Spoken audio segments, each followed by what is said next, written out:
Khorasan کا بادشاہ شکار کھیل کر واپس آنے کے بعد تخت پر بیٹھا تھا۔ تھکاوٹ کی وجہ سے اس کی آنکھیں بوجھل ہو رہی تھیں۔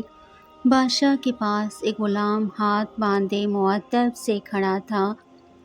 بادشاہ کو سخت نیند آئی ہوئی تھی، مگر جب بھی اس کی آنکھ بند ہوتی تو ایک مکھی آ کر اس کی ناک پر بیٹھ جاتی تھی، اور نیند اور بے خیالی کی وجہ سے بادشاہ غصے سے مکھی کو مارنے کی کوشش کرتا، لیکن اس کا ہاتھ اپنے ہی چہرے پر پڑتا تھا اور وہ بڑبڑا کر جھاگ جاتا تھا۔ جب 2-3 دفعہ ایسا ہوا تو بادشاہ نے غلام سے پوچھا، تمہیں پتہ ہے کہ اللہ نے مکھی کو کیوں پیدا کیا ہے؟ اس کی پیدائش میں اللہ کی کیا حکمت پوشیدہ ہے؟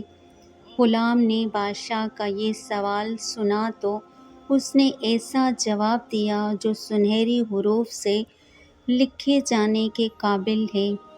غلام نے جواب دیا، بادشاہ سلامت، اللہ نے مکھی کو اس لیے پیدا کیا ہے کہ بادشاہوں اور سلطانوں کو یہ احساس ہوتا رہے کہ وہ خود کو کہیں خدا نہ سمجھ بیٹھیں، کیونکہ وہ خود سے ایک مکھی کو بھی قابو نہیں کر سکتے۔